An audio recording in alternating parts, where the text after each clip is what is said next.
Hello, everyone. It is Saturday, the 30th of September, 2023.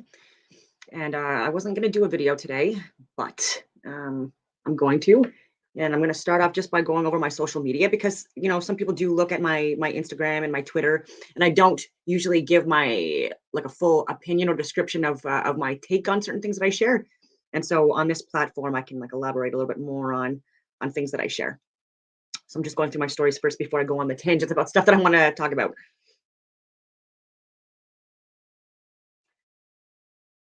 Okay, let's see what we'll start with. Oh yeah, so like there's more people that thought that I blocked them on various social media platforms, and so I was checking my apps. I'm like, no, you're not blocked, and so they couldn't even find me. And then when they did, they were getting these notices. So like, are you sure you want to follow Don Duso? This account has repeatedly posted false information that was reviewed by independent fact checkers or went against our community guidelines. Okay, so these fact checkers, like I've already shared information regarding the PolitiFact, fact checkers and others. Like these are people that are literally like doing this out of their basements. These are people that have been like convicted on like sexual abuse charges and stuff like that, and buying escorts and so many other things, and married people as well, and not people that have any credentials to make them fact checkers, right? And so I'm someone, again, I'll reiterate, over 20 plus years in the security industry, I would say internationally, top secret government clearance, worked in the special forces, all the other stuff, and high levels of government, even as a coordinator.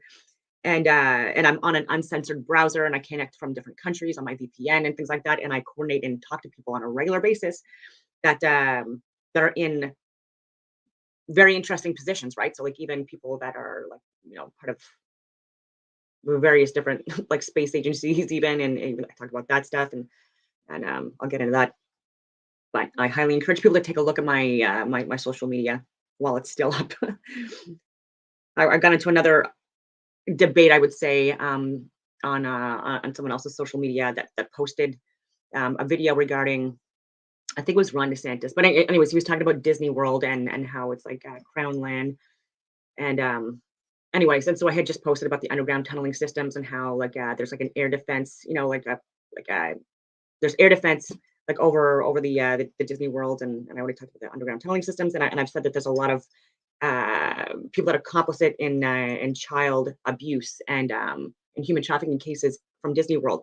And there's so many different examples that I shared of people, like even in the last year, getting arrested on charges, and members of Disney World and or affiliates. So people working in Disney World, but maybe part of like hotel chains or other chains within that are not technically owned by them, but on their properties. And yeah, and so people are still blissfully ignorant or unaware of this stuff, and the fact that there are people that kids that go that get kidnapped or go missing on a regular basis in Canada and internationally, but in the US, and there seems to be like more, I guess, targets of opportunity in areas where children would be congregating the most. Anyways, and so I posted another thing yesterday. So being taught to avoid talking about politics and religions has led to a lack of understanding of politics and religion. What we should have been taught was how to have a civil conversation about a difficult topic. I really like that because a lot of people I find, especially in the Ontario area, like no hate. I'm not from here, you know what I mean? But I've been here for work for several years, and I find people like do not want to talk about politics or religion, even in government, right? Like we're over like 50% at least of government employees or people working around government in the Ottawa area. And so if you have like a little over like a million people in the area, like just like imagine that like five to 600,000 of those people are government, and then there are people that work like under the arm of the government as well, myself included. And I like this because a lot of people don't want to talk about these, um, and so I try to get it out there. That's another reason why I've posted these videos online, just to give like a different take of what people are trying to push in the mainstream media, and like what's like even education and systems and institutions, like what they're trying to push now with like the gender ideologies, and multiple pronouns, and promoting antisocial behaviors and gender dysphoria and all these things, instead of teaching them about mathematics. And anyways, I digress. But anyways, if we could have like more open conversations without freaking out or losing it, then that would help. And I've tried to engage people of certain communities, that I've also been around and involved in and things like that, even myself. And I'm being outcast, and so are many people that do support the LGBT community. We're getting outcast because we're giving like scientific and medical data regarding what I've shared, what Blair White shared on her video, trans woman, and talking about Jazz Jennings, but then like really good points being brought up about chemical castration and about taking hormones at a very young age and not having a child's genitals fully developed to even have proper or more or successful surgeries, like even like in adulthood. And there's just so many different things like that. Children cannot consent to life-changing, life-altering decisions, just as like I say all the time, like they can't like get tattoos unless the parents sign over that, right. So so at the end of the day, the child didn't consent to that tattoo. The parents consented to that tattoo because the child was not of age to consent. Same thing with alcohol and drugs and driving and cosmetic procedures. And so this is another thing that should be on the table for so many different reasons, and why this is a lot more gray, right? This is not black and white like people think it is. And so protecting our children is looking at that, and looking at cases where people did have these life-altering procedures and regretted it like almost immediately, and went through these deep depressions, and or like there's been an increase in suicides in certain demographics. And this is the stuff that we want to talk about and avoid. And then also, like, if you want to look at this economically speaking as well, it's going to fall on taxpayers as well to fund a lot of these operations and procedures and medications and treatments and hormones, and subsidize, or whatever you want to call it. And we're not going to be able to do this, right? Like, it's not going to benefit us. It's only going to be benefiting, anyways, the people are at the top of the pharmaceutical industrial complexes, and that are promoting a sick care system because that is what makes them more money. It does not help us. And but even about religion, right? Like even people that are religious, like there's infighting as well, unfortunately, for various different reasons. And even on one of my channels yesterday, that I believe there's a creator, and at least one that designed and created this multidimensional Earth plane that's being projected on a flat plate of inertia via toroidal fields and hyperboloids. And so there's Bibles that like Bible verses, so many different Bible verses that teach like a flat, non-rotating or stationary plane, and unmovable, and talks about knowing the seasons and the signs. This is talking about looking at astronomy and astrology and the constellations, or the Mazalot or the Mazalot or Mazaroth, whatever you want to call it, because like every single culture has a breakdown of zodiac signs, whether it be like 12 or 13 different zodiac signs. And anyway, and I tried to share information about flat Earth Bible verses and certain Bibles that people are claiming that they're very familiar with, but they're not, like looking at these passages or just completely dismissing them and still believing in like a Big Bang theory, and which is in itself would be technically a miracle. You have to believe in that. You have to believe that like nothing was created, sorry, that something was created from nothing. And even if you look at like the conservation of angular momentum, which I talked a little bit about with someone yesterday, when something's spinning and moving off, if there's no like resistance or friction or whatever you want to call it, it's going to go in like a spiral in a clockwise direction, like for a very, very long time, right? Possibly infinity again, like there's like that, not that resistance or friction or whatever you want to call it, that would slow it down in a clockwise rotation. And they're saying that this is how the Big Bang created again, like the stars and the planets and all this other stuff. And if that was the case, then why are there at least like there's a few, but if you look at Venus, it's moving in the opposite direction of the other luminaries. And so this also debunks like the spinning globe theory as well, unfortunately. And unless you are like you understand things like conservation of angular momentum and the Fibonacci spiral, and then just any of that stuff. And again, I just urge you to just take a look at this stuff. Take a look at Nathan Oakley or Eric Dubay or Dave Weiss or Alex Gleason or Rob Skiba, Andrew Henry, like pre-Socratic philosophers and astronomers and mathematicians and Stoics, and people that were again like in Copernicus's time or even Galileo's time or Einstein's time or Newton's time that were actually trying to get information out to refute at least a few of the theories that they were bringing forth. Not all were wrong, but the big ones were, and repeatedly debunked beyond a shadow of a doubt. And even Robotham, with his experiments, proved that the 8 inches per mile squared, what these globies gave us for scientific mathematical applications, it does not work, and we prove beyond a shadow of a doubt that we can see well beyond the supposed curvature. And this is due to just like having like more innovations and advanced technology again, which we've lost and then re-established and over time, many times. I'm going on all these tangents. I'm going to show some videos from before I get into this stuff. Yeah, maybe I'll get into the Bible stuff with the flat Earth, like what everyone loves, right? And I'll also like reiterate with Alex Jones, like he and Eddie Bravo and Sam Tripoli and Dave Weiss, they talked like I think it was like 4 years ago on InfoWars, and I've said this before as well. Controlled opposition. Alex Jones is part of the mainstream media that is promoting or promoting a certain narrative, and just like Operation Trust, even with Redacted, I believe as well, like they are, I do believe, possibly controlled opposition, whether they know it or not, and feeding off this. Anyway, it is what it is. Where am I going on all these tangents?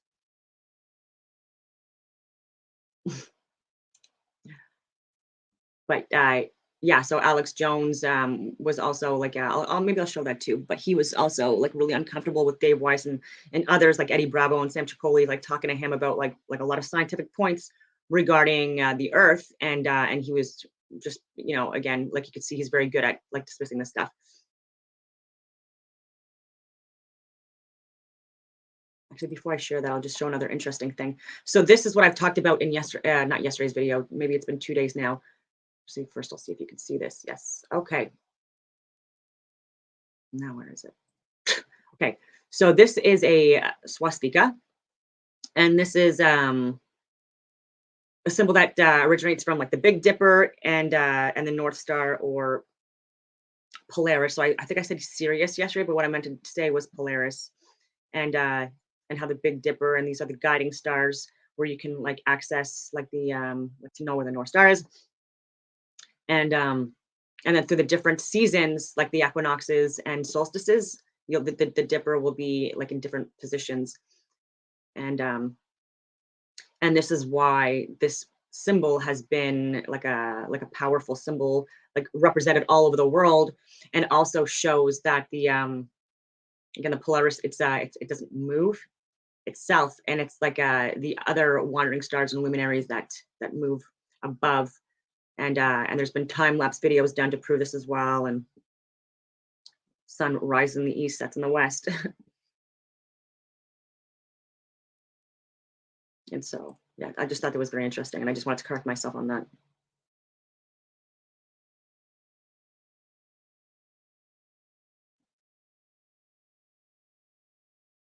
And Rob Skiba, rest in peace. To the Tower of Babel account, where we end up with the division of the nations and various languages and stuff like that. Mm-hmm. The first 11 chapters of Genesis, and that is what the enemy of God has made a concerted effort to attack.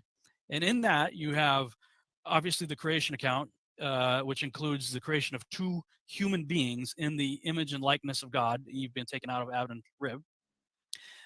Then we have this temptation in the garden, which leads to so-called original sin and the reason why we need a savior in the first place. You go just a few chapters later, and actually in Genesis 3, at the time of the taking of the fruit, we see the first prophecy in the Bible. The first prophecy in the Bible is where God tells the serpent that Eve's seed will crush his head. So I always say, well, if you're receiving that prophecy, if you're the serpent and you're hearing that her seed is going to crush your head, what do you think you're going to do to her seed? Right. Well, you're going to get rid of it. Right? Turn the page, you got Cain killing Abel, and then a few pages later, you got the sons of God. In many English translations, it'll just come right out and tell you sons of God is translated as angels. But the I would say the universal understanding of sons of God prior to about 160 AD was that the sons of God is a reference to angels. Everybody believed that. There's a mountain of literature talking about that in multiple cultures. You know, some may refer to them as Anunnaki or what have you, beings from above coming down and interbreeding with women and creating demigods and hybrids and things of that nature. It's all over the ancient world.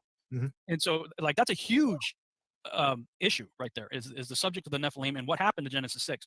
And Steve Quayle was fond of saying, more or less paraphrasing, but he said, the understanding of Genesis 6, and parenthetically understanding as the angels, is the Rosetta Stone for understanding the whole of Scripture and history in general. Frankly, if you don't understand Genesis 6, the Father is painted in a very, very bad light. When you understand Genesis 6, all of a sudden, these acts of, you have a choice. He's either schizophrenic, prejudice into random acts of genocide, or he has a legitimate reason for selecting certain people groups, because it wasn't everybody that he said this, but there were specific people groups that he's like utterly destroy everything. Right. And when you finally figure out why that is, that this is a corrupted race of beings that were never meant to exist in the first place, and that they had only evil continually, and that their only objective was to eradicate the good seed, well, then you understand this is the act of a loving father protecting his children.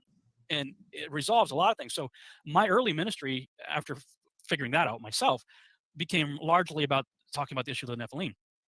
The biggest harvest of good fruit came from, first of all, the topic of the Nephilim, and then of all things, and now you I never would have imagined this, but Flat Earth has brought in testimonies by the thousands. Okay, people want to say this is a psyop of the devil. That's one of these, Kent Hovind and some of these other guys, Michael Rood and others are trying to say that this is either a CIA atheist-based or satanic psyop. I'm going, I've heard that. I don't know about that, because if it's a psyop, it started with Moses, chapter 1. I hear that all the time. I also, like, I've said this before, but the Bible, the Quran, these are allegorical. These are beautiful, beautiful texts that are also numerical, like that use gematria and numbers, and but yeah, allegorical. On first book. Okay. And by extension, I would say the Holy Spirit, because the Holy Spirit we understand Scripture to be inspired by the Holy Spirit. This is clearly a move of God. Where do you see any precedence in Scripture for Satan launching a campaign that draws in atheists and agnostics and thousands of people into a closer relationship with the Creator and desire to read the Scripture? Where does that happen? Yeah. Well, that doesn't even include, Rob, people like Adam and myself, who were kind of going through the truthers research progress, that a lot of people go through. I think for Adam and I, it was a little bit different than yours, but who once they find out and they've become convicted and convinced about flat Earth, it just strengthens their faith to such a degree that someone like Adam or I might make a YouTube channel and start trying to spread the gospel ourselves. We might not even talk about flat Earth because we know it's divisive for some people, but just the fact that we're here and we're in fire for Christ is because I know that my Father is literally right there, and it just changes things. It pulls you out of the matrix and it renews your mind. Well, you nailed it. That what this particular topic has done is brought God tangibly close. Right. Like, when you understand the biblical cosmology, the only picture you can derive from it is a very localized creator, not very far away, looking down on us, such that the inhabitants look like grasshoppers.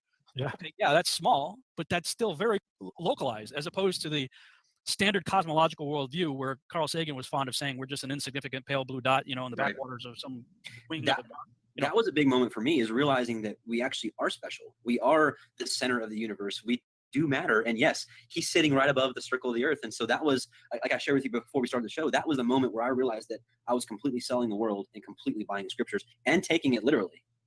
But let's talk a little bit about, okay, let's put aside that, all of NASA is CGI. There's not one picture of satellites. I really would like to talk at some point tonight about your actual in the field research with the curvature and those type of things. But let's just talk about the Bible and what the scriptures say. What Scripture really did it for me, it's day 2 of the firmament.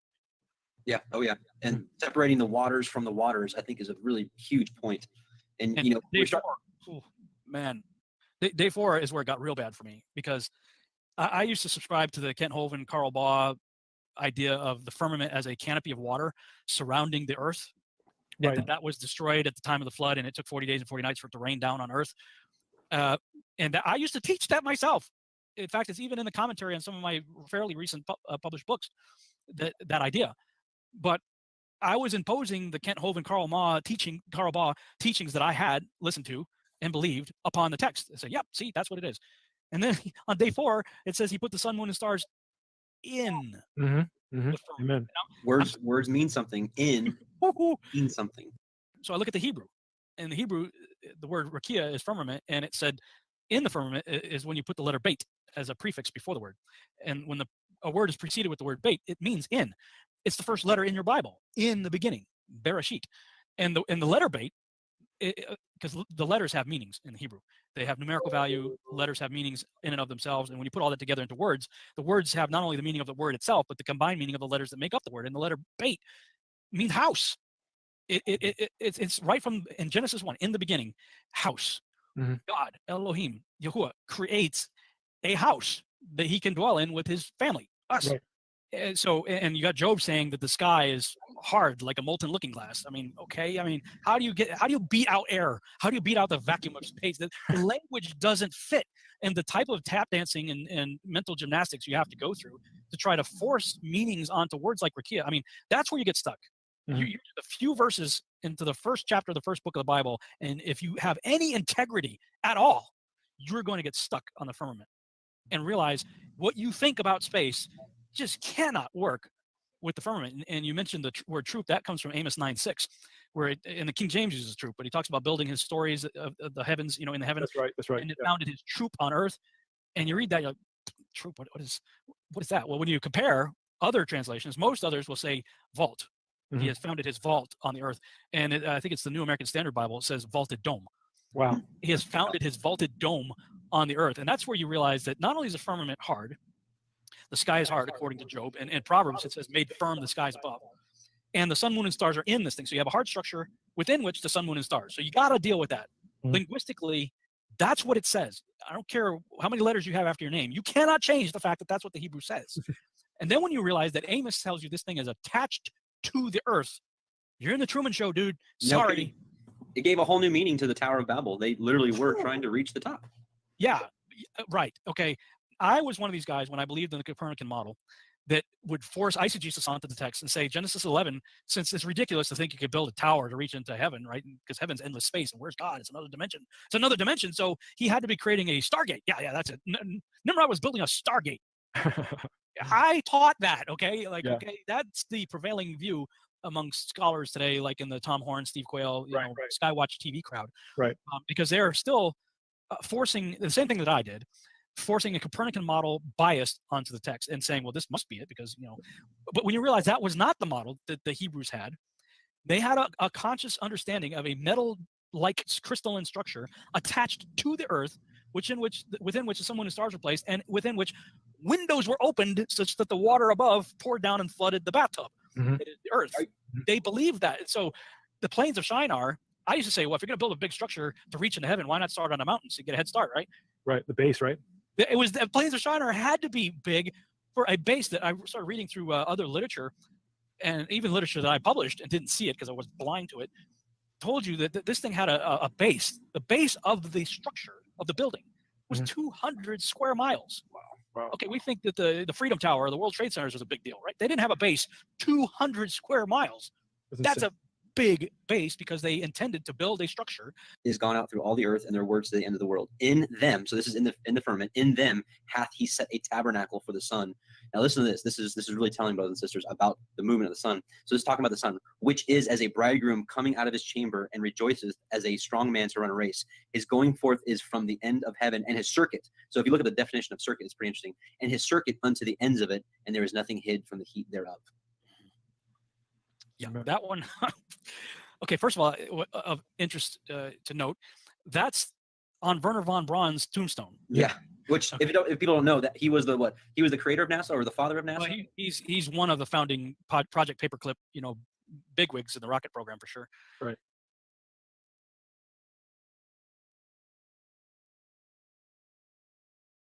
So just like we're seeing in Canada, the same thing was happening in the US after the wars. Like there were actual Nazis that actually, like Werner von Braun, that were actually hired as propagandists, unfortunately, and to lie to us about so many different things, and the globe being one of them.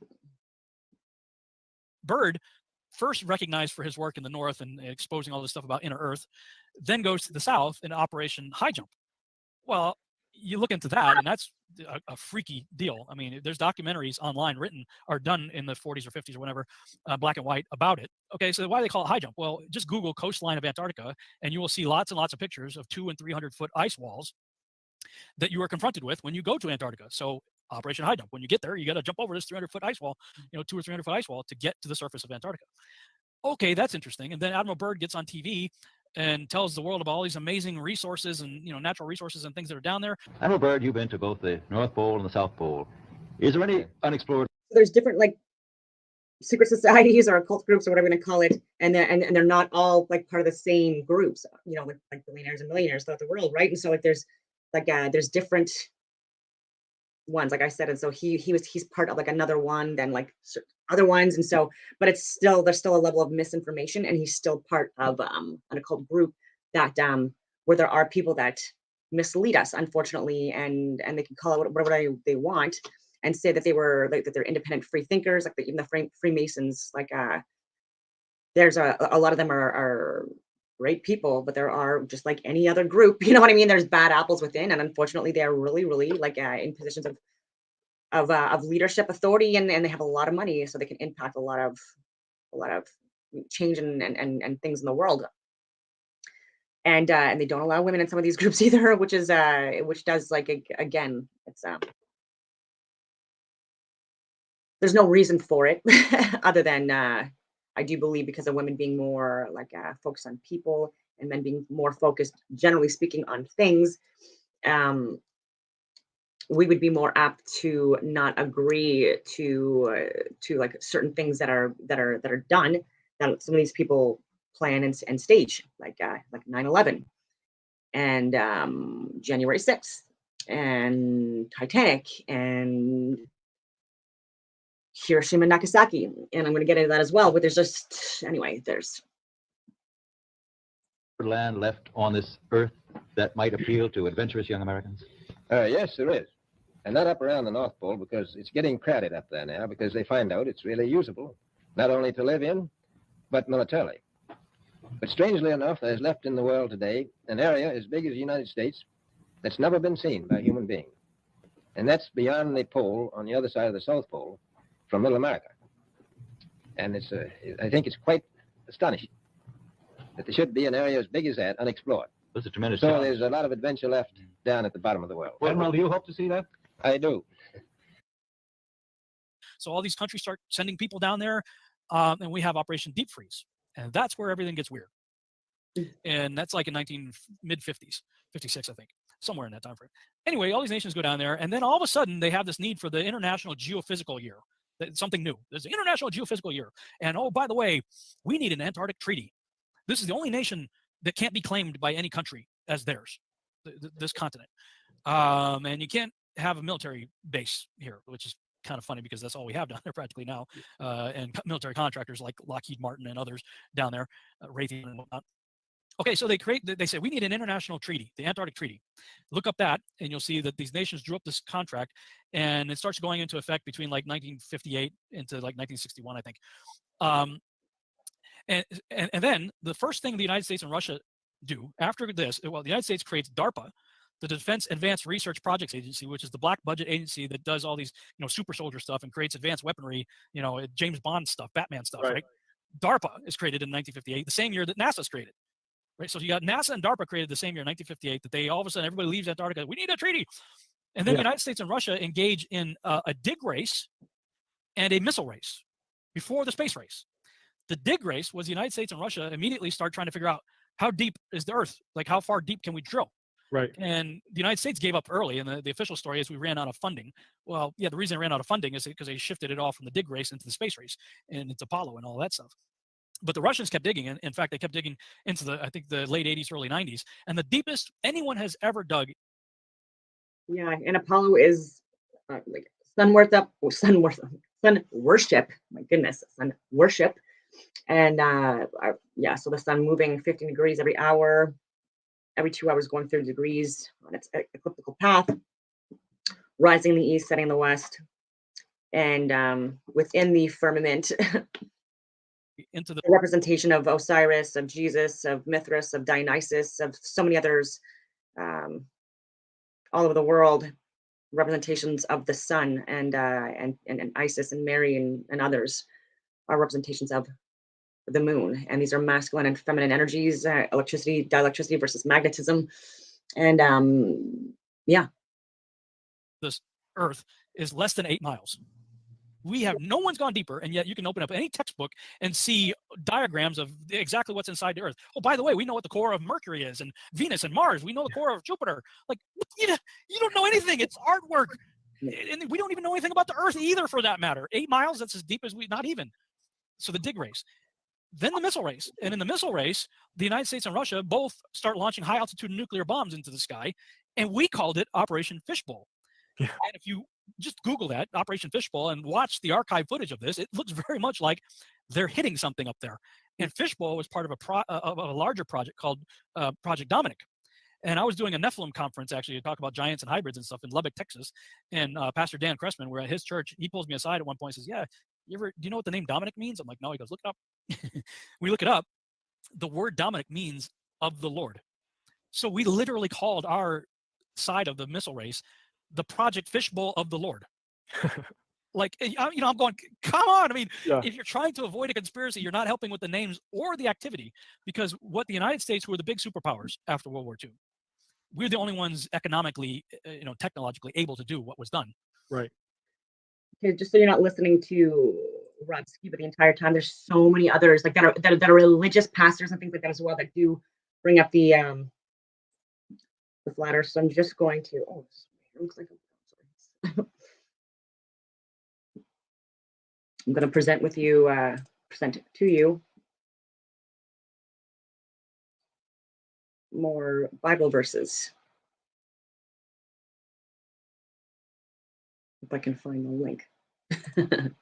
So I showed 15 proofs or 15 mentions of flat stationary earth previously, but here there's over 100. So, and again, reference these yourself, verify these yourself. So don't just take like my word for it or this website's word for it. Let me just see if this is actually showing. Okay, good.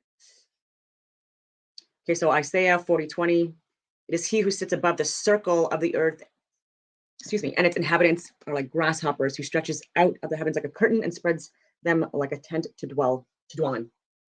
And that was also one that was in the other references. Revelation 7:1. After this, I saw 4 angels standing at the 4 corners of the earth, holding back the 4 winds of the earth, that no wind might blow on earth or sea or against any tree. So there's not that spin. Psalms 104:5. He set the earth on its foundations so that it should never be moved. The world is established, it shall never be moved. He stretches out the north over the void and hangs the earth on nothing. Again, the devil took him to a very high mountain and showed him all the kingdoms of the world and their glory. And that might be Mount Meru or Rupus Nigris, which is a mountain at the center of the world that's magnetic.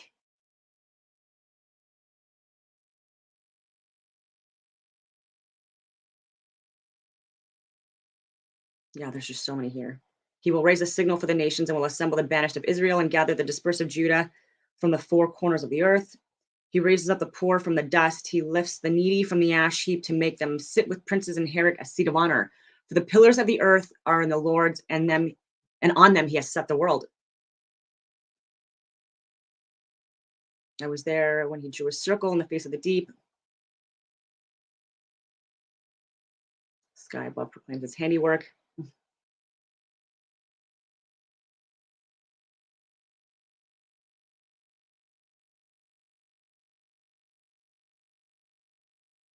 For he looks to the ends of the earth and sees everything under the heavens.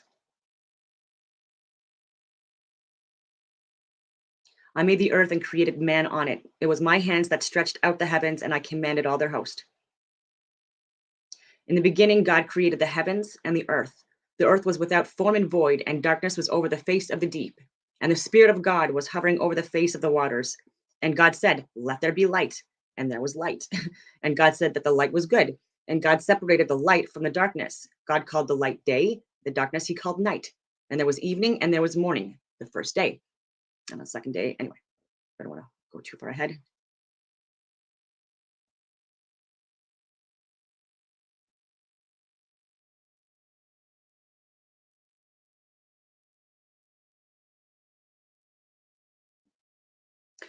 Of old you laid the foundation of the earth, and the heavens are the work of your hands. He has inscribed a circle on the face of the waters at the boundary between light and darkness.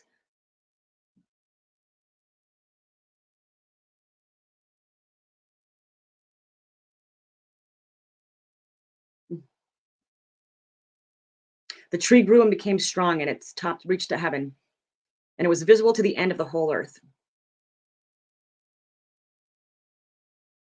God was hovering over the face of the waters. There's just so many different Bible verses that can also teach you about flat earth allegorically. Even the Last Supper, like I've talked a million times, that's why it's behind like on my backdrop. It's because it's religion and astronomy connected, and the seasons and the zodiac signs. It's all there, and angles like the Golden Triangle.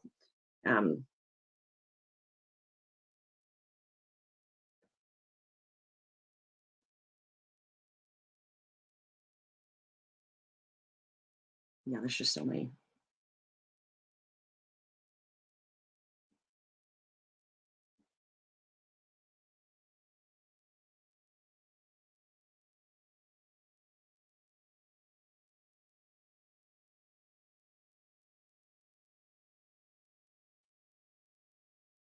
And God said, "Let there be an expanse in the midst of waters, and let it separate the waters from the waters."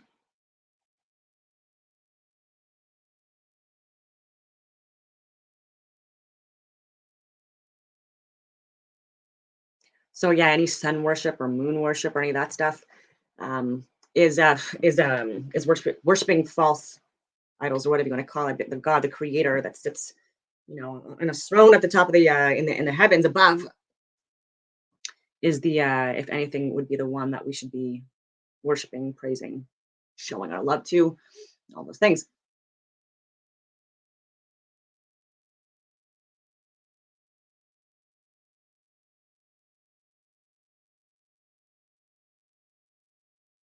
And this is a simulation as well. So like I said, this is a simulation being projected on a on this flat plane of inertia. Light beings.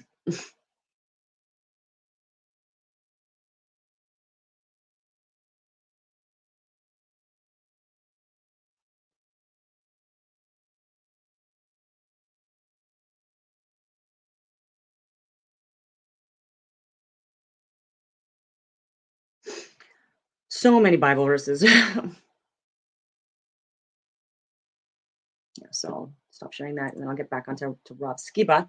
I did want this to be more about like just like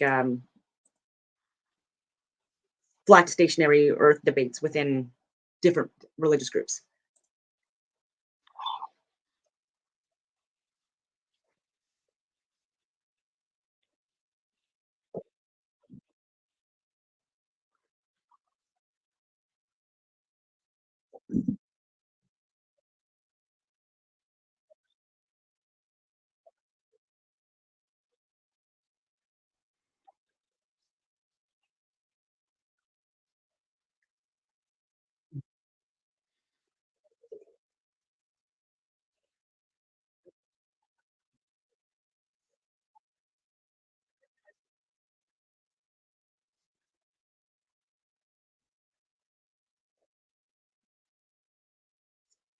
Fake.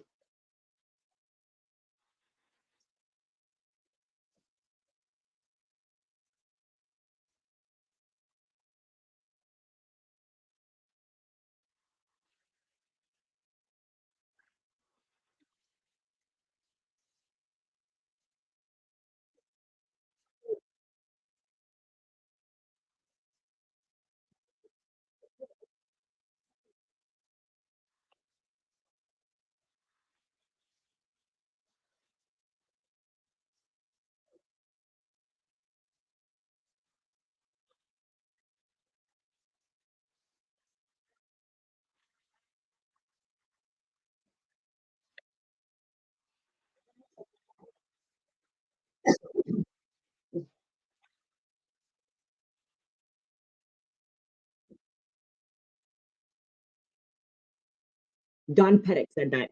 P-E-T-T-I-T. So an alleged engineer at NASA. I know.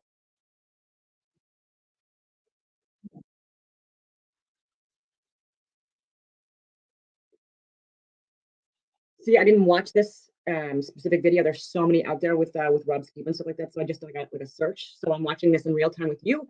And so if you don't know who Don Pettit is, and you're someone that's trolling me online,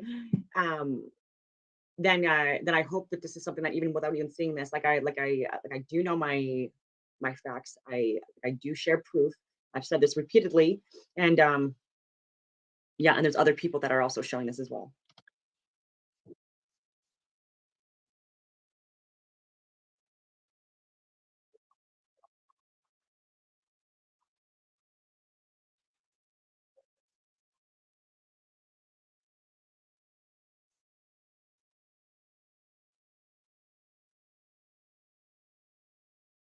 Mm.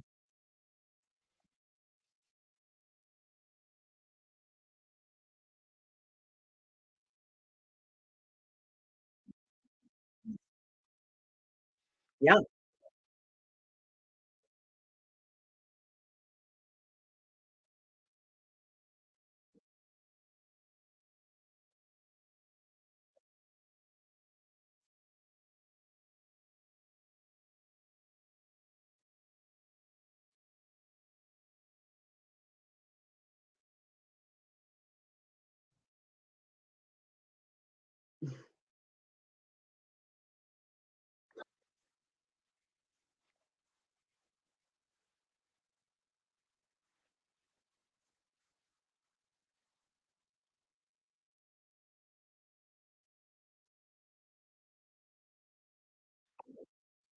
Ah!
Oh no! Ah! I was gone for so long too. Oh, okay. That's unfortunate.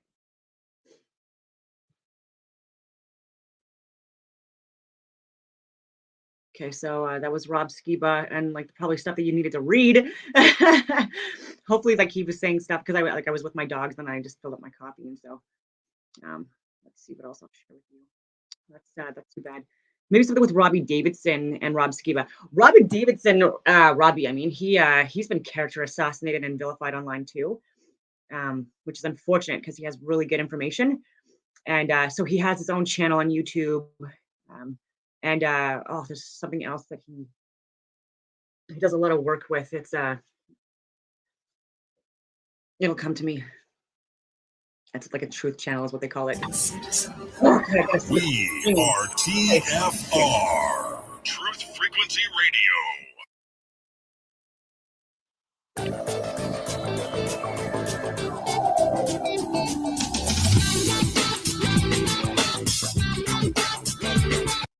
Okay, boy. Driving the point home for me that there are a lot of conspiracies out there, and you got people like Bush saying we should never tolerate these things. Well, that's because they don't want them to be to expose what's really going on. And the topic of conversation that we're going to have tonight is going to revolve around two potentially huge conspiracies.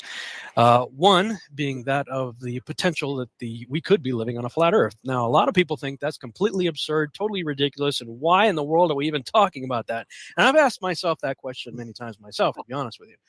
And many of you know, back in October, I said, all right, I spent 6 months looking into this, very interested, compelling, stuff to look into, but I'm done.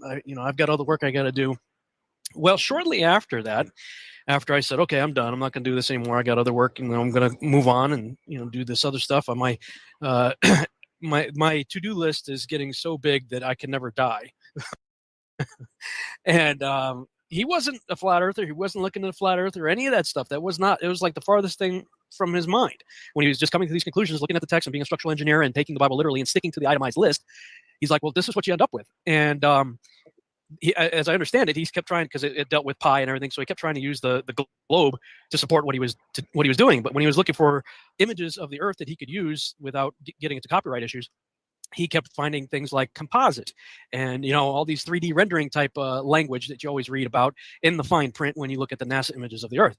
And eventually that led him to my research and saw that I'm also trying to take the Bible literally. And he said, hey, I think we need to talk. And we did. And I've had him on my show before. And it was a very interesting conversation.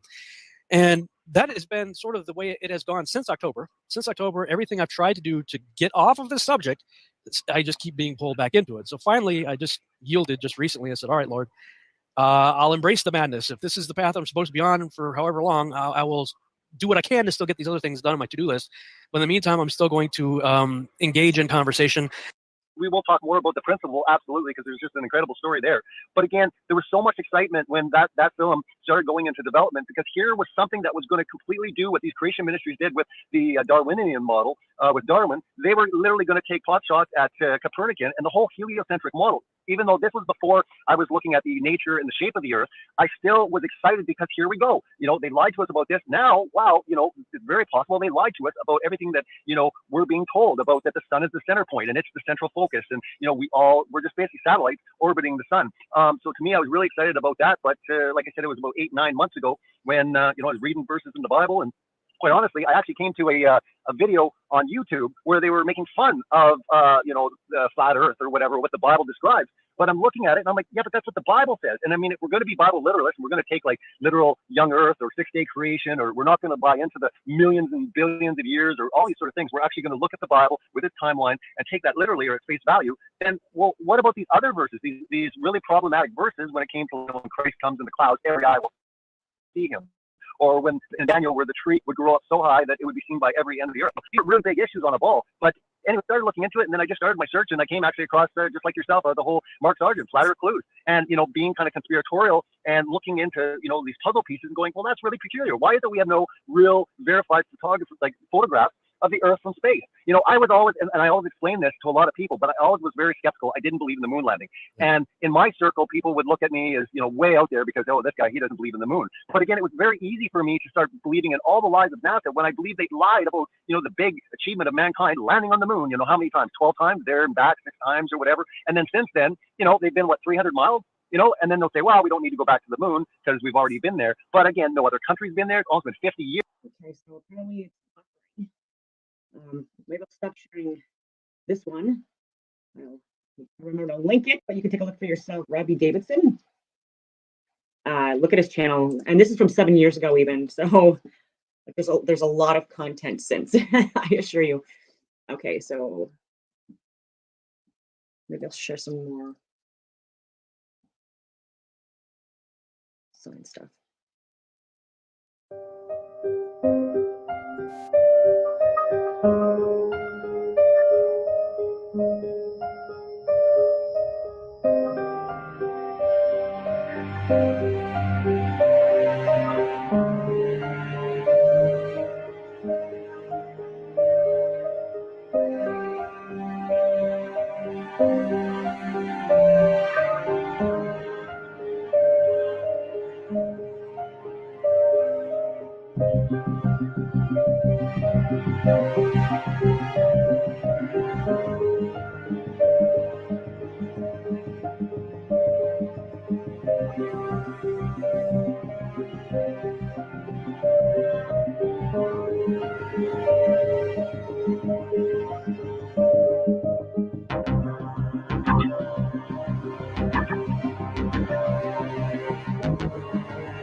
I'm trying to close down apps and stuff like that. I'm being told that it's the buffering. I'm so sorry. I'm not seeing it on my end, obviously. It's probably very frustrating.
No flat earther thinks that this is the like a map of the flat earth. This is just to give you like a representation of like to better explain like this the sun, its path through the equator, the tropic of Capricorn and Cancer, and because like even like where it's like sets and rises, it does differ depending on the season obviously as well, and where you are in the world.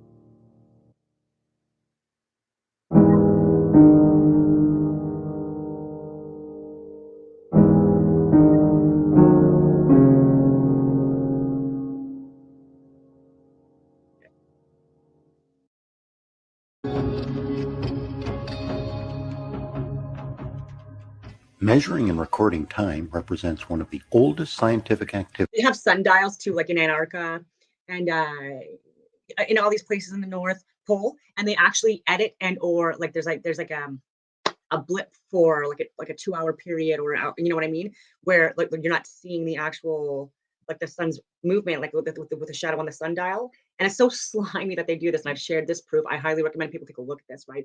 And this is why I say like I look at the live feeds myself and I record them just to make sure that like I like if the it's just to get the it's to show proof. Show proof because like not a lot of people watch this stuff. Everyone assumes that oh the science is already figured out. Like there's nothing new under the sun. Like there's nothing else that we need that we need to research or experiment or discover. And that is so far from the truth, especially now. Oh my goodness. Activities undertaken by early civilizations. The story begins with ancient people positioning huge stones to greet the rising sun at solstice. This story flows through thousands of years of discovery and invention, leaving us with the precision electronic timekeepers we use today.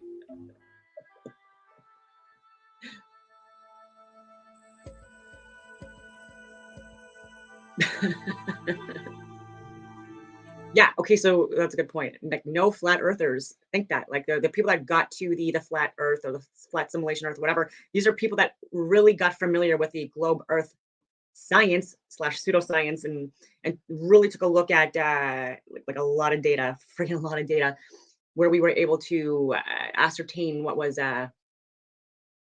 misleading and false and what was not, which is what led us to be flat earthers. And the flat earth society is also like it's a controlled opposition. There's a little bit of truth to it of what some flat earthers of what flat earthers believe, but a lot of it is just ridiculous and it's literally designed to just dupe lazy people into thinking that we're ignorant. And I assure you like I'm going to say all flat earthers know more about the science of the globe or the science of the globe than again any globe earther. because I've asked these questions with friends and family if the topic came up because you're only going flat Earth. I'm like, oh yeah, well, how fast does the Earth spin? Like how fast does it rotate around the sun? Like how far is the sun away? How far is the moon away? All these things, and I can't answer any of these questions. I'm like, okay, all right. Do you know anything about the sun's path in the sky and none of that stuff?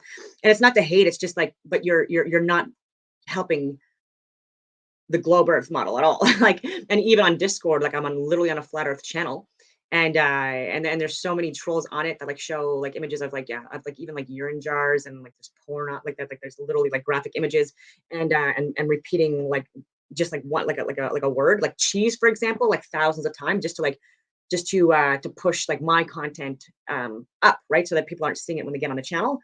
And people have literally so I've blocked a lot of them just so like I'm not having to scroll down like so much just to like get proof out there, like on the Discord page. And like now today too, they're like they're asking for me to be blocked from the flat Earth channel. Like I'm not even joking. Please take a look on Discord and see that.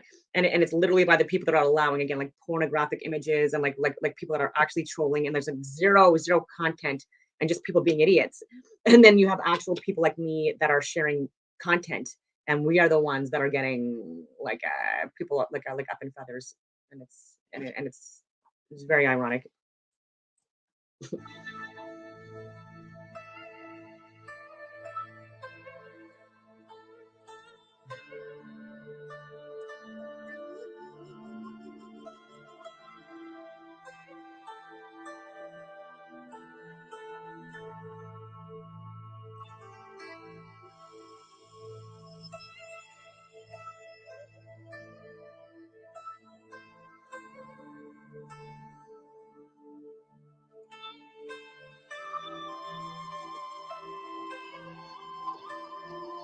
The yin and yang, the spiral, the 6, the 9.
The passage of time is revealed in the natural cycles around us. The tides, the phases of the moon, sunrise and sunset come and go with a natural rhythm.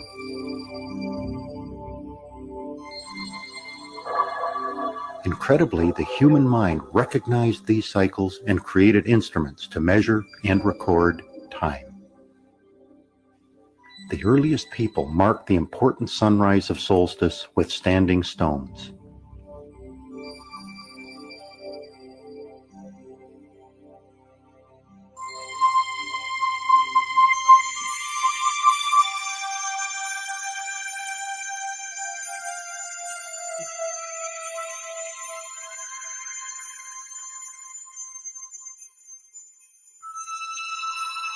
As knowledge spread, temples appeared on the landscape.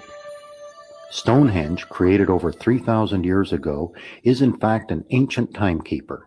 Its huge pillars of stone carefully placed to record and predict the rising and setting of the sun, moon, and stars.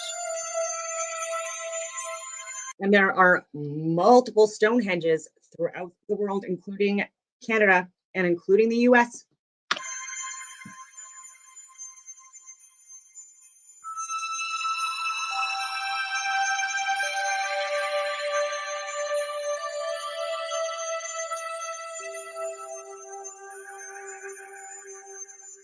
The flowing sand of an hourglass or the moving shadow on a sundial represent knowledge descended from the ancient timekeepers of the earliest people.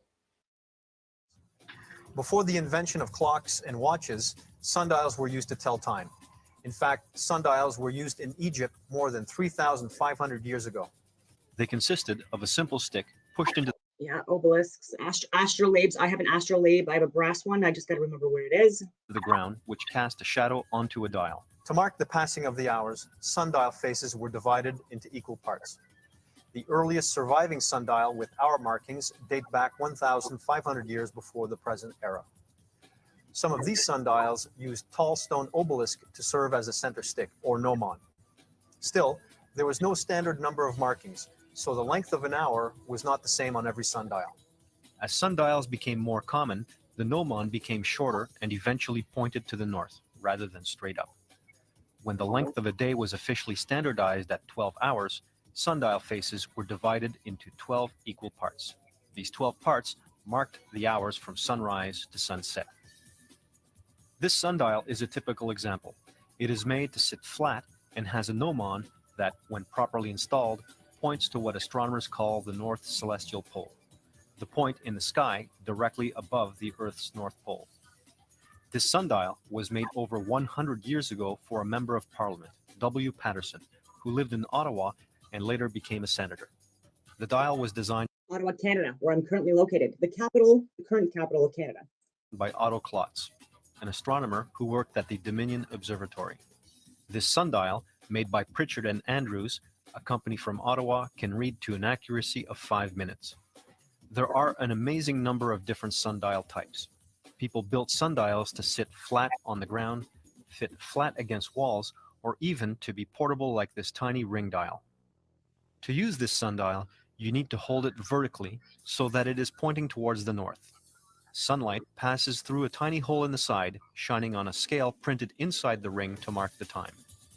I'm going to show you the accuracy of the sundial at Konark Sun Temple in India, built in 1250 AD. People still use it today to tell time. Let me show you a short clip of a tour guide figuring out the time, and then I will explain how the sundial works. 39 12 होने के लिए 39 minutes बाकी है मतलब 11 19 minutes. Yes. What is the time? As you can see, the sundial is pretty accurate and people are amazed by it. Let's take a closer look and see how it works. The sundial has 8 major spokes that divide 24 hours into 8 equal parts, which means that the time between 2 major spokes is 3 hours. There are 8 minor spokes as well. Each minor spoke runs exactly in the middle of 2 major spokes. This means that the minor spoke divides 3 hours in half, so the time between a major spoke and a minor spoke is an hour and a half, or 90 minutes. Now, at the edge of the wheel, you can see a lot of beads. If you observe carefully, you can see that there are 30 beads between a minor and a major spoke. So the 90 minutes are further divided by 30 beads. This means that each bead carries a value of 3 minutes. The beads are large enough so you can also see if the shadow falls in the center of the bead or on one of the ends of the bead. This way we can further calculate time accurately to the minute. The sundial shows time in an anti-clockwise fashion. At the top, the major spoke stands for midnight, and this spoke stands for 3 a.m., and this one for 6 a.m., and so on. When I place a finger or a pen at the tail of the animal in the axle, the shadow will fall on the edge of the wheel. Now, I simply note the bead where the shadow falls. Using the math we did before, I can easily tell the current time precisely down to the minute. Imagine how much time and coordination would have happened between the astronomers, engineers, and sculptors to create something like this 750 years ago. If you're observing closely, you would have two questions in your mind right now. The first question would be, what happens when the sun moves from east to west? Since the wheel is carved on a wall, the sun would not shine on this wheel at all. How can we tell time in the afternoons? Now, the Konark Temple has another wheel or sundial located on the west side of the temple as well. You can just use the other sundial that'll work perfectly from afternoon until sunset. This is the second and the most interesting question. How do you tell time after sunset? There would be no sun and hence no shadows from sunset till the next morning's sunrise. After all, we have two sundials in the temple which work only when the sun shines. To this question, I want to point out that the Konark Temple does not just have two wheels like this. The temple has a total of 24 wheels, all accurately carved, just like the sundials. Have you heard of the moon dial? Do you know that the moon dials can work just like the sundials during nighttime? Yeah, I was gonna say that I haven't watched this specific video either, and there's so many things I want to add, even too, with like Capricorn and Cancer and Aries and Libra and like the equinoxes and the solstices and like the amount of daylight versus night light, I guess, during those different seasons. And but yeah, so much.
So this is, I think, going to be talking about crepuscular rays. And again, not possible if the sun was the size it allegedly is and the distance away from us. And then like how the rays go, like it's there would be rays, being pushed at us like from like various different directions, upwards, downwards, and diagonally, all these things. It's not. It's always from like above in a more localized area, just like a flashlight shining down. And if you look at the sun rays, you can see it for yourself.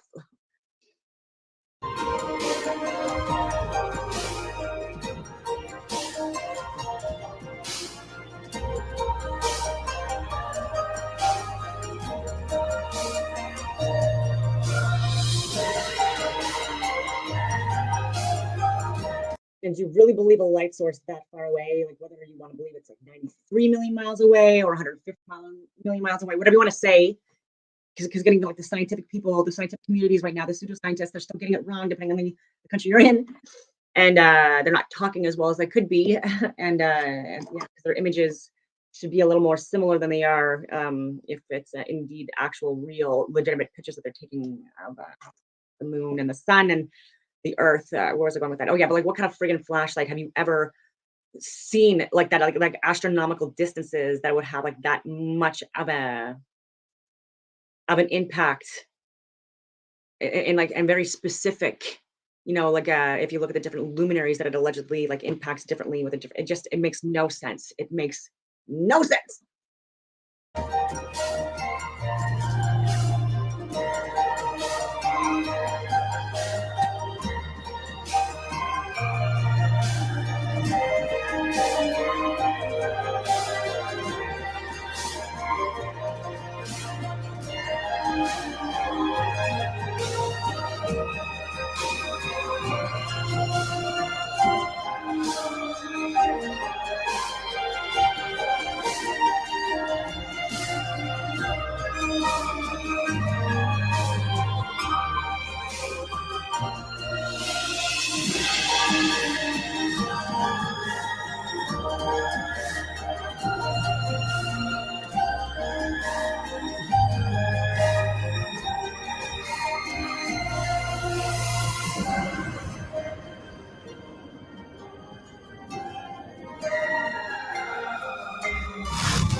Okay, so I will stop sharing that. And is there anything else? I'm already, let's see here. How long? An hour and 19 minutes. Oh my goodness. I was going to go into Alex Jones, Eddie Bravo, Sam Tripoli, and a video that they did a couple of years ago. But before that, I just wanted to get this important thing out of the way. I was reading, let's see it.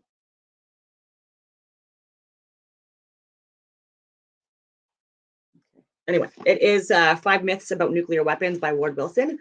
And if you look at page 31, I've shared this on my social media, but there's just like a lot of discussions about like the response that Japan had after the initial bombing on the 6th of August, prior to the 9th of August, second bomb.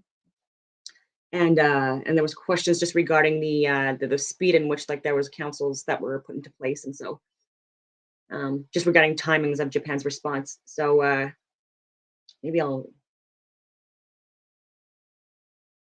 read it. Japan had a nuclear weapons program. Several of the military men mentioned in their diaries that it was a nuclear weapon that destroyed Hiroshima.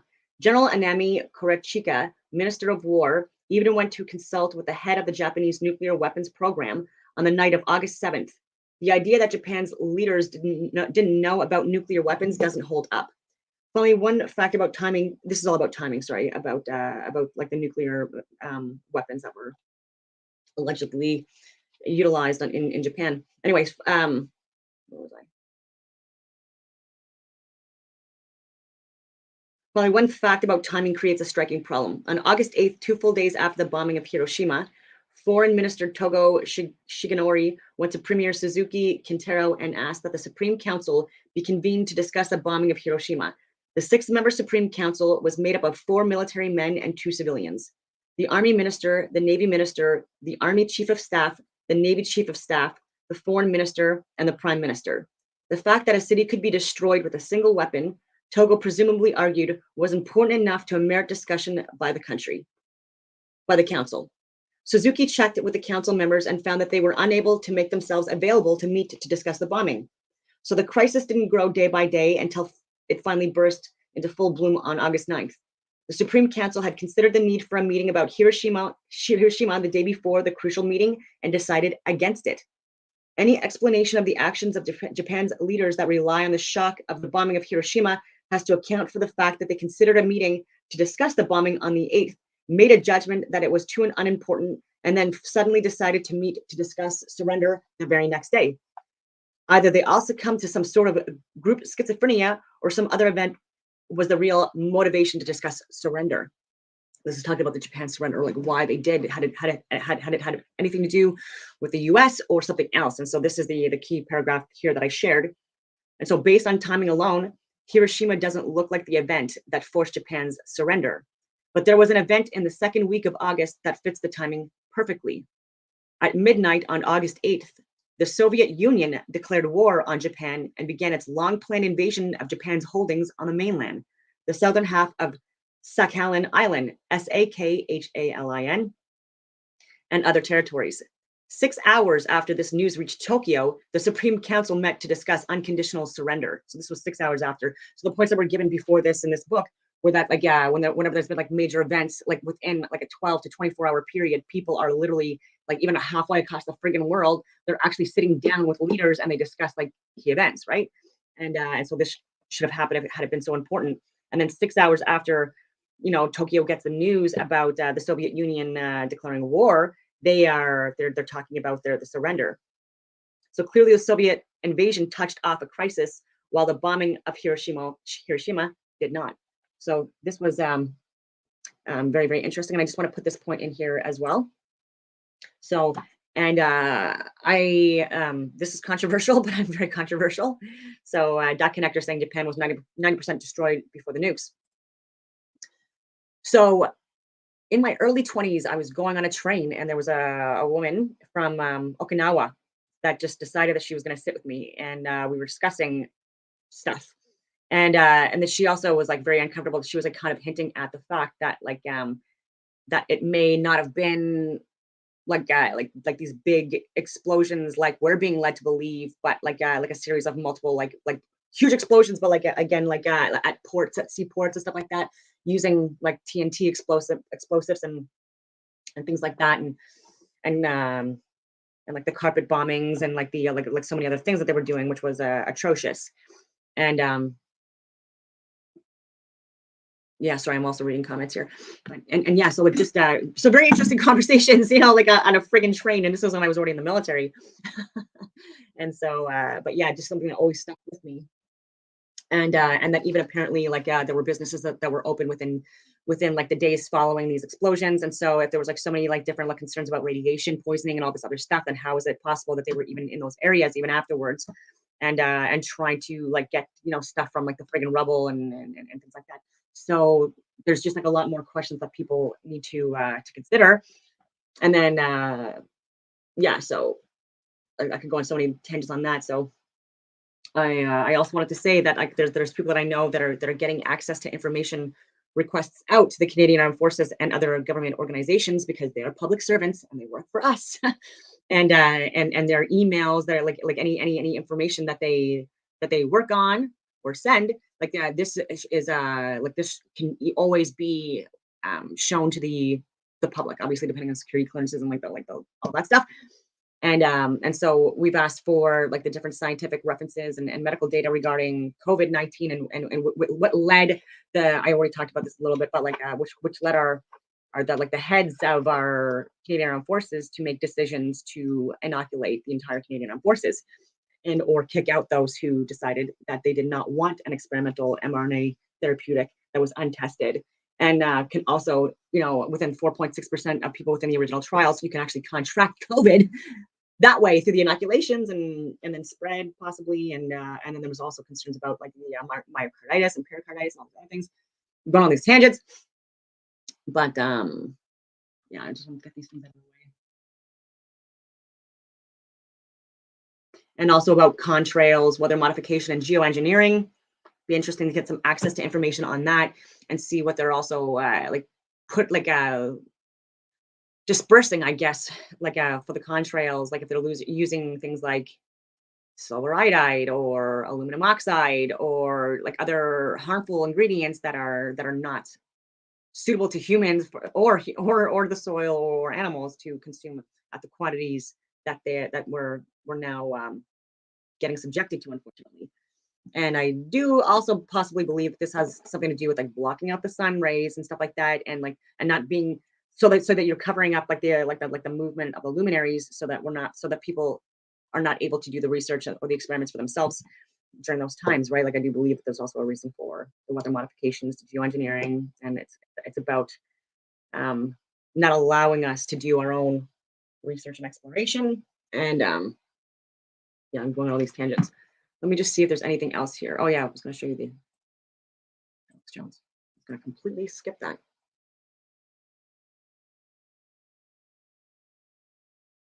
Actually, there might be a, hold up.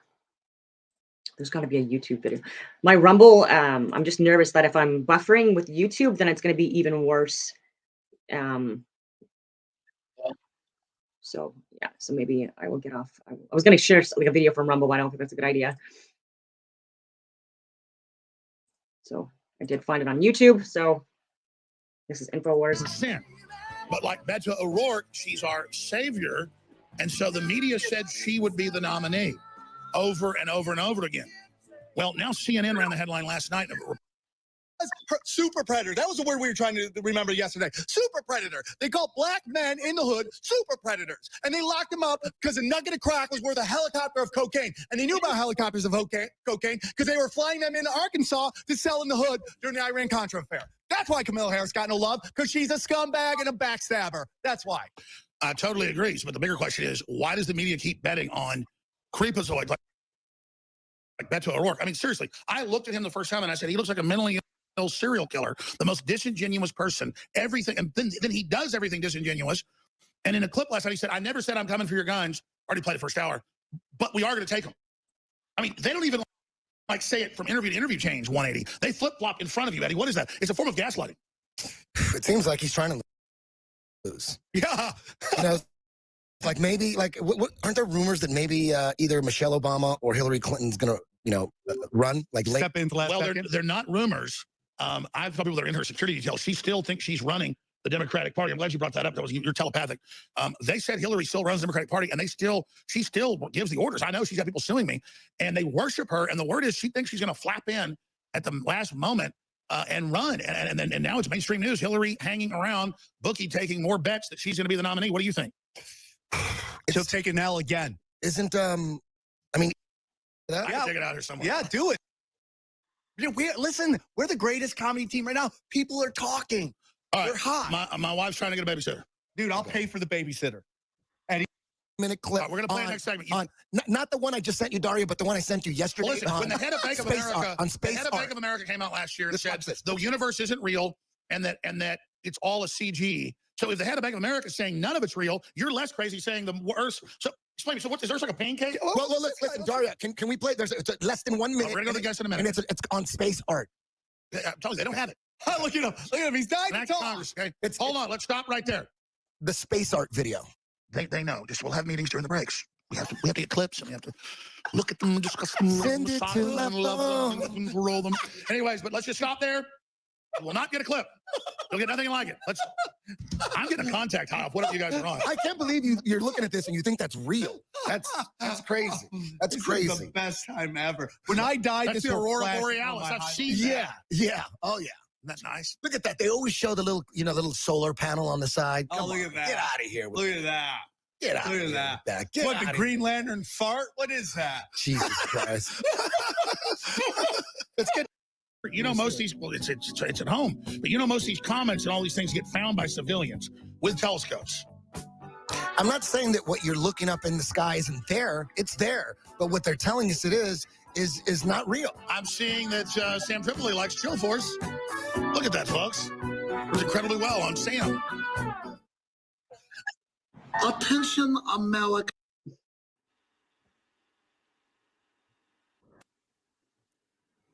Wait, I'm trying to look for David Weiss. Like like InfoWars, like the videos that people put out. Like there's just a lot of lead up to the main event. He's from the Flat Earth podcast. Dave, we really appreciate Like, look, 47:57 in, and then like finally Dave Weiss is on. coming on the broadcast. Dave came to Flat Earth the same way most people do, with the intention to debunk it. That was 6 years ago. Now he is host of the award-winning Flat Earth podcast and the creator of the Flat Earth Sun, Moon, and Zodiac Clock app, the flatearthpodcast.com. So it's like, give us your awakening to this. I want to be clear. I don't think it's flat. But you know, the media says I say that. I'm not saying that, but I think it's okay for you to question as much as we've been lied to. How do you know it's not diamond shaped? How do you know it's not? How about we're all Alex, just a simulation? It's not even real. The shape of the Earth that matters. But first, I want to thank you for having me on. Many years ago, you were one of the people, maybe the person that woke me up. So I thank you for that. And since then, you know, things have really spiraled out of control. So tell us your background and how you discover. I mean, what happened? I did a truth podcast called Deep Inside the Rabbit Hole. People started sending me flat earth stuff. I wouldn't watch a single video. I wouldn't watch a 1-minute video because it's the dumbest thing in the world. You're not wasting my time with that. So then finally, another researcher, we were talking about the deceptions in the world, and she said, you know, I think it's worse than that, David. I think the earth might be flat. I absolutely flipped out at her. She sent me some videos. I said, that's it. I'm going to debunk it. For 17 to 24 hours a day, I was trying to debunk the earth. And after 2 weeks, I realized we don't live on a spinning rock water ball rocket. I mean, that's what you believe. You believe we live on the outside of a spinning rock, spiraling in 4 different directions at once at speeds that you can't even imagine. And then every year, the stars are in the exact same place on the exact same day, right? None of it makes sense. The thing that you got to look at is there's pre-programmed responses that people have. They say, you know, where's the edge? How come no one's fallen off? Circumnavigation proves it. Boats over the curves prove the ball. You know, eclipses prove the ball. All of these things do not prove the ball. They actually prove flat Earth when you look at it. And the thing that people say is there's no proof of flat Earth and there's endless proof of the globe Earth. And the exact opposite is the true when you take the time to learn. The problem is believing lies are really easy. Sometimes I introduce myself on a show and I come up with this fake background. I went to medical school and I lost hope in allopathic medicine, and people believe it. And then 2 minutes later, I tell them that was a lie, and you just believe me. So you can believe a lie. I tell you something, and then you can believe it, and your whole day is free. But if you want to know the truth on anything, it takes time and effort and critical thought. Let me just throw this at you. Let him talk. What about I offered Eddie to fund a project with a research ship, and then we can just go to the end of it. Where's the wall? You're going to say Antarctic? Yeah, so just look at the Earth this way. People say, you know, why are all the other planets round and why is the Earth the only disk in space? The Earth is not a disk in space. The way I look at it is the Earth, the flat plane of the Earth, is the basement of the universe. It's the only way I can describe it. And we live in a pond. Imagine a giant circular lake in Kansas with islands in it, and in the center of the lake is the North Pole. You live in a cage. Well, no, hold on, not in a cage. Just hear me out. I'll make this short. So you have the center of the lake is the North Pole. You have islands you could sail around clockwise, counterclockwise. That's east and west.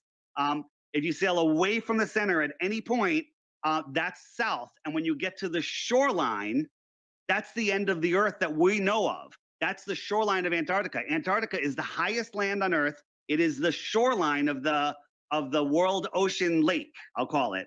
And there is lots of it is a cliff, not a wall where you can jump over and jump into space. You're saying we're in a terrarium.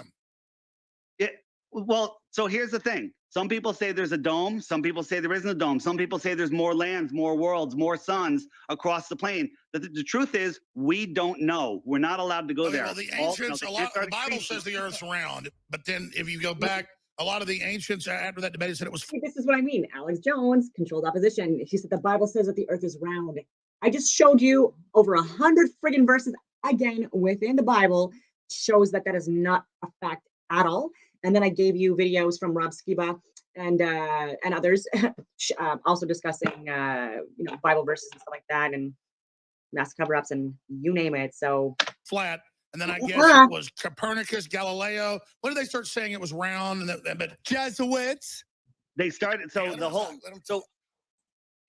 So the saying that the that the Bible has. Look up a video called 200 proofs, 200 Bible verses that says the Earth is flat. There are 200 verses that talk about flat Earth. I believe there's one that says the circle of the Earth. Well, my dining room table is a circle and it's not a sphere. Okay, so it has it's a footstool. You know, if you look at if you want to quote the Bible, the footstool of the Earth. So why would the establishment try to keep something a trillion times bigger than Manhattan Project secret? I mean, Can what's we the answer point? that a little bit later? Because you're jumping forward past, you're looking for a motive. Like if you saw somebody light 50 houses on fire and there's all the evidence in the world, but you couldn't figure out a motive, does that mean he didn't do it? So I'd be guessing at the motive, but I have a good guess, and I believe it's right on why they did it. But let's do that later. Let's get through some of the points. Well, I don't want a world government to keep independent nations from ever figuring stuff out. They certainly suppress a lot of stuff, and they got a project to kill everybody. So I mean that's a fact. Right. Let him talk. So if you don't know who you are, if you believe that we live on the outside of a rock, that nothing exploded, created everything, and then a microbe turned into a fish that climbed out of the water, happened to find another fish that it can mate with to make a monkey, and then a monkey, farted, and there's our They humans. don't want us to know who we are. Right. They don't want you to know who we are, that there's no shortage of anything, that there's possibly, very likely, more land, more resources than they're telling us. There's hidden So it's land. a whole other giant dimension, and we're actually locked in here as an experiment. I don't believe that at all. I believe that we live, for lack of a better word, we live in a realm, and it's flat and stationary, and every test that's ever been done to prove the Earth is spinning has proved that it's flat. So what's gravity? That it's not moving. Good. What's gravity? So gravity, a lot of flat earthers will say gravity is just buoyancy and density. And if there was such a thing as gravity, buoyancy and density are a thing. But gravity, the Earth plane is a negatively charged plane. This is a proven fact. The sky above us, whatever it is up there, is positively charged. So the negative charge of the Earth is establishing it down, and then buoyancy and density sort everything out. Let me throw this at you then. Everybody's probably seen William Shatner voiced it. It's Trinity and Beyond. And I was already aware of this, but back in the 90s, I saw the footage of it from the U.S. government where they did over 1,000 detonations trying to blow up the atmosphere and ignite it. Project Fishbowl. Yeah, and that would have killed us. And trying to blow a hole through the Van Allen radiation belt to get through it because the probes couldn't get through. So, sounds crazy. You realize, what were they trying to blast through? I mean, why would you do that? Go ahead. Well, so there's never in science can you have high pressure next to next to a vacuum. It can never happen unless there's a physical barrier. So they tell us space is the vacuum of space. I don't. So think what would the space is a hydrogen vacuum. bombs do that they launched up into the atmosphere and detonated? I don't believe that they were hydrogen bombs. That's a whole nother thing. They were trying to blow through it and they couldn't. I wasn't there, so I'd rather not really dig there you into go. that. Great statement. Yeah. So I like that comment. I mean, it's sinister, but yeah, not wrong. And also this possible group being also responsible for the planned coordinated events that happened on 9/11.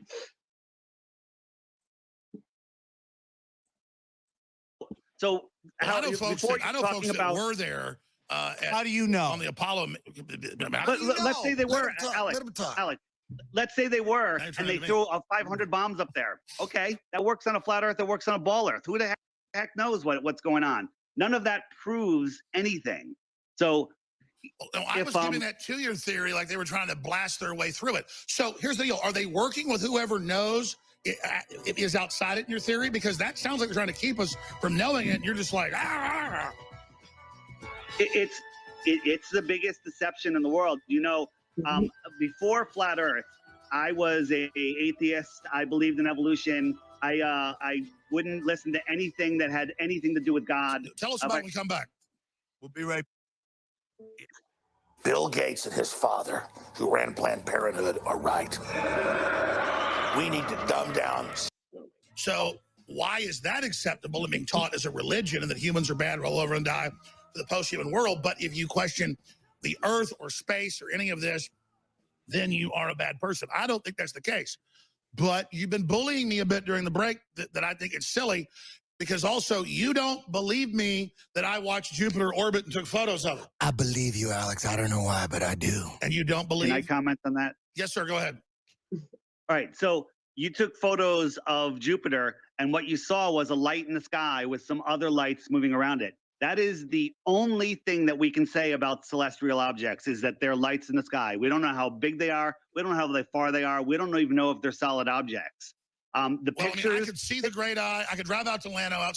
And if you do zoom in, they seem like they're like vibrating or pulsing or whatever you want to call it, and like fluid in motion, and like the Mandela effects, like sacred geometric patterns essentially. And so people are just like, well, when I take a picture, you know, I see like the globe or whatever, and like there's curved lens, right? Like there's fisheye lens, there's concave lens, and this is what gives that effect. Like even in like the airplanes, like with the windows, they are curved, ladies and gentlemen, and there's just too many like there's too much proof out there of independent organizations or people that have like with satellites and drones and stuff like that going as far as they could up, and showing a flat stationary plane. And then even in weather balloons and again, I've been in friggin' helicopters. I've been like even like basically out of them, looking down at the friggin' ground and all that stuff. And I've never seen a curve, right? And if it's 8 inches per mile squared, then I would absolutely would have seen one. I've been in Chinooks, like all over the friggin' world. Like, come on. So awesome in the winter with no light pollution. Sit back, you know, because my uncle. And I've jumped out of planes. Like I've said this before as well. And yeah, like there was no curve, like when you're falling, because you're denser than the environment that you're occupying. Then live down the street. Me and my dad would go visit. We'd sit there and drink a 6-pack of beer, share it, and sit there and take photos. We'd be out there like 4 or 5 hours, and you could see it orbiting. You could see the moons moving. They're round. So hang on, I agree. I agree, but what you're seeing is lights. We don't know what they are. When you say moons, those are tiny little lights around it, and we don't know how far they are. You know, if you ask, the sun is supposedly 93 million miles away, but nobody knows how that was ever calculated. Guys, Who let's show some calculated? footage. Oh, stop bullying him. Let him talk. Man, you're bullying Wait, I want him, to just Alex. address a couple things that you said Tired of before. bullies. I just roll some footage of the sun. Go ahead. NASA never uses the word photo. They say image or picture. And we know what images and pictures are. And it's exactly what they give us. When you take, you know, our optics. oh, it's buffering. Damn it. Well, you get the idea. I'm already running over time. And so I think that's pretty much it for things that I wanted to share today. And my hair's a mess. By the way, fun fact, I haven't dyed my hair in like well over 1.5 years. So what you're seeing, at least from here down, is actually my real hair color. We'll see if I ever dye it again. If I do, it's going to be with something that's like a healthier dye and not the chemical laden stuff that's out there on the market now. So I will leave it at that. And I hope that everyone has a wonderful day.